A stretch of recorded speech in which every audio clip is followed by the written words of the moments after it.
दुर्योधन और 5 सोने के तीर, दुर्योधन एंड 5 गोल्डन एरोज।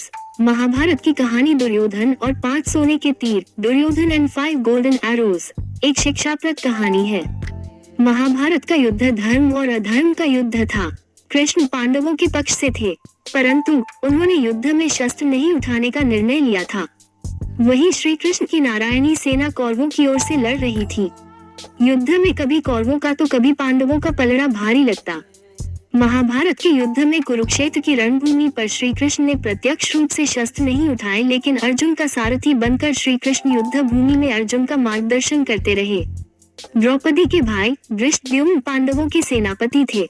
वहीं कौरवों की तरफ से गंगापुत्र भीष्म सेनापति थे। उनके नेतृत्व में युद्ध लड़ा जा रहा था।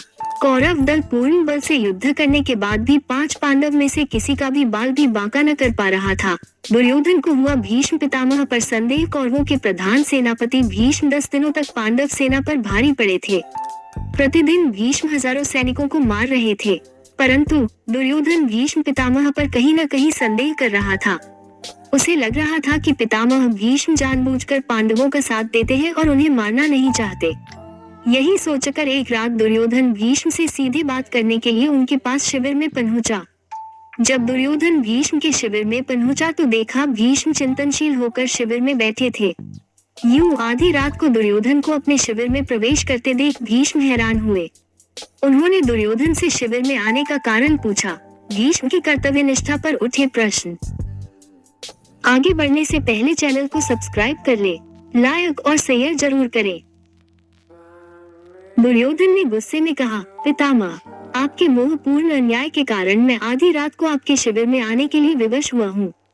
आप अगर पूरी कर्तव्य निष्ठा और मोहरहित होकर पांडवों के साथ युद्ध करते तो शायद मुझे यहाँ आने की आवश्यकता नहीं पड़ती। युद्ध शुरू हुए 10 दिन बीत चुके हैं, लेकिन आप अभी तक पांडवों को पराजित नहीं कर पाए हैं। आप संसार को दिखाने के लिए युद्ध का अभिनय कर रहे हैं। आपको आज भी पांडवों से अति प्रेम करते हैं और आप मेरे सेनापति होते हुए भी पांडवों को युद्ध जीतते देखना चाहते हैं। अपने बारे में दुर्योधन के मुख से ऐसी बात सुनकर पितामह भीष्म बहुत दुखी हुए। पांडवों को मारने के लिए भीष्म सज्ज। दुर्योधन के मुख से कटु वचन सुनकर भीष्म ने दुर्योधन से पूछा, तुम क्या चाहते हो पुत्र दुर्योधन? दुर्योधन ने कहा, पांडवों की मृत्यु और इसके लिए आपको अपनी दिव्य शक्तियों का प्रयोग करना होगा। पितामह भीष्म ने अपनी शस्त्र विद्या का प्रयोग करते हुए सोने के 5 अचूक तीर निकाले और इसे अभिमंत्रित करके बोले, दुर्योधन, तुम व्यर्थ में संदेह करते हो। इन बाणों से कोई नहीं बच सकता। कल का दिन युद्ध का अंतिम दिन होगा। एक ही दिन में 5 पांडवों को इन बाणों से समाप्त कर दूंगा।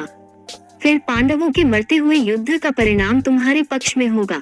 पितामह भीष्म की बात सुनकर दुर्योधन प्रसन्न हुआ, लेकिन अगले ही क्षण उसके मन में पितामह भीष्म के प्रति संदेह उत्पन्न हो गया। दुर्योधन की चालाकी, दुर्योधन एंड 5 गोल्डन एरोज। कपटी दुर्योधन भीष्म की बातों को सुनकर प्रसन्न तो हुआ, परंतु अब दुर्योधन को भीष्म की बातों में भी छल कपट दिखने लगे।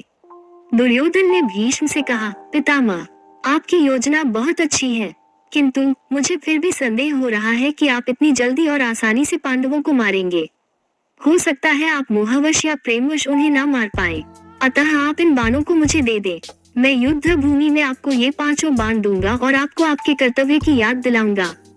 तब आप पांडवों का वध मेरे सामने कीजिएगा।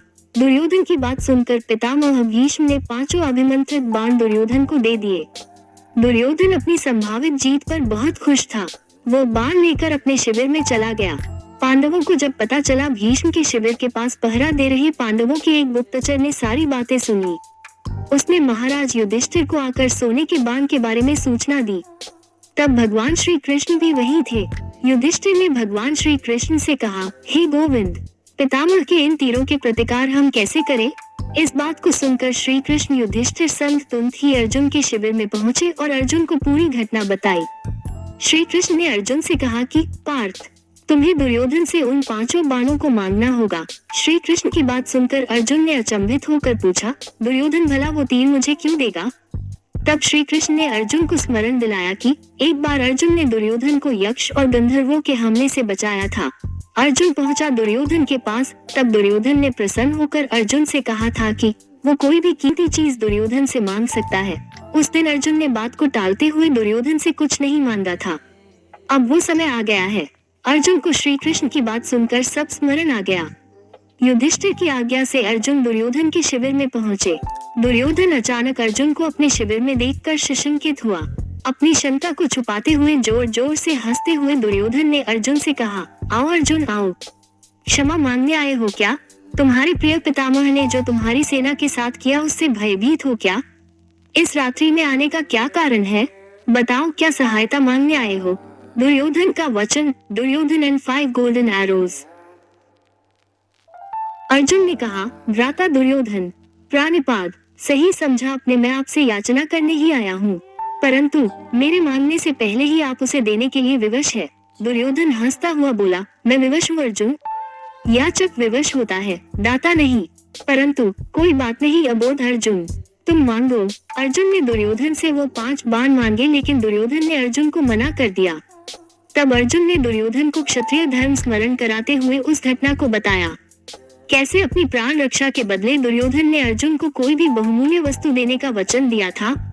दुर्योधन ने अर्जुन से कहा, तुम कुछ और मांग लो, मैं यह नहीं दे सकता। दुर्योधन का क्षत्रिय धर्म। दुर्योधन। तब अर्जुन ने कहा, यदि आप अपने वचन को पूरा नहीं करना चाहते तो कोई बात नहीं भ्राता, अब आपके पास कुछ बहुमूल्य है भी तो नहीं जो मांगा जाए। सामर्थ्य के अभाव में आपको पितामह के बाणों की आवश्यकता भी है। ठीक है, मैं चलता हूँ। अर्जुन के कटाक्षों से दुविधा में फंसे दुर्योधन ने कहा, रुको अर्जुन, किसके पास सामर्थ्य नहीं है? हम 100 हैं, तुम 5 हो।